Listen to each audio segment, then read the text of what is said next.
Imagine you're in bed and Top G walks into your room, grabs you by your hair, looks you dead in the eye, and tells you you're a fucking failure. You can do it, you just need someone to make you do it. And I'm not gonna fly around the world grabbing you all by your hair. But what I am gonna do is give you an opportunity where you can be forced to dedicate yourself for once in your life. The average man in the world today, what he does is, he starts something and then he stops when it's hard.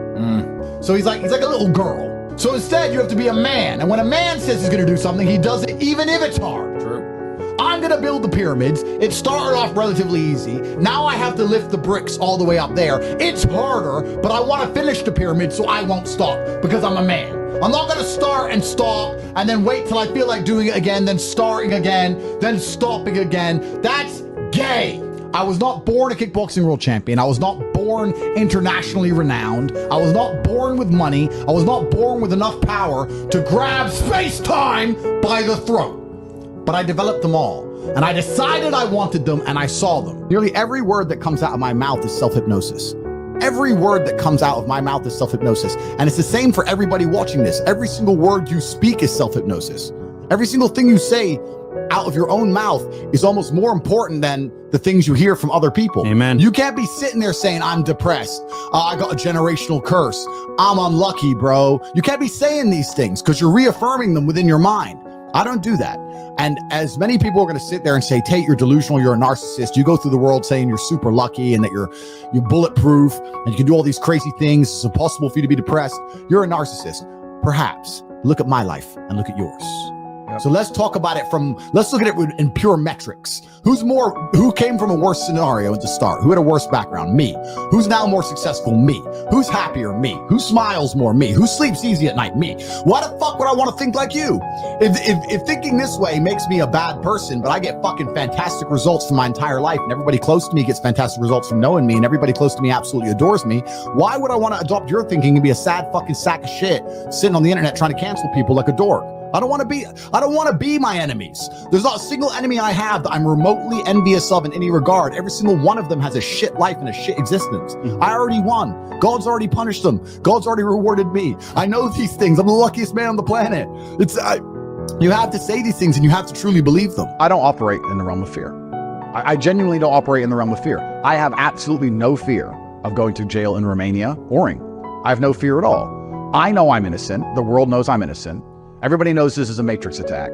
And when you ask me on my deathbed, whether it's in jail or it's out here in freedom, are you glad you didn't sell your soul and fought against power for what you knew was right, even though they put you in jail? My answer is going to be yes, of course. I don't care about a big house and a bunch of cars. That can be taken from me anyway. But I care about looking in the mirror knowing I am the man I said I was. So I'm going to say what I believe. And if they want to put me in jail for it, then they can put me in jail.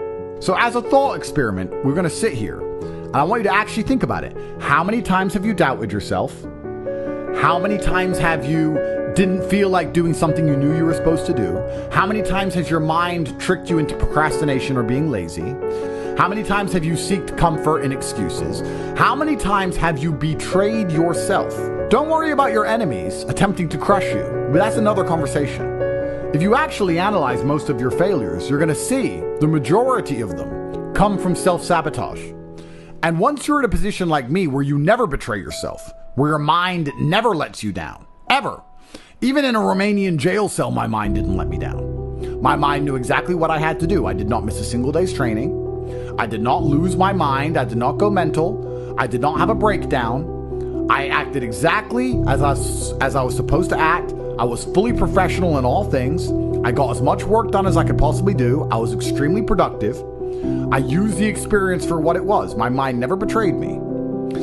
If you listen and look back on most of your failures, you're going to see that it was your own mind that betrayed you. It wasn't your enemies that tricked you. It wasn't your enemies that outmaneuvered you or outsmarted you. Most of you are not yet at high enough echelon to even have enemies of caliber. You were simply self-betraying. Hope is a requirement for success. My whole life was built on hope. You do not become a 4-time world champion without it. You cannot put yourself through the training required, through the sacrifices and pain, unless you believe and hope that you're going to win, that it's going to pay off in the end. You must believe in yourself. You must believe. How are you going to fucking talk about failure before you've even tried joined, know what the metrics are for success. You're already talking about losing. You haven't even fucking tried. That's why you're gonna lose. You're exactly the type of person who types to me on Twitter, well, not everyone can make it.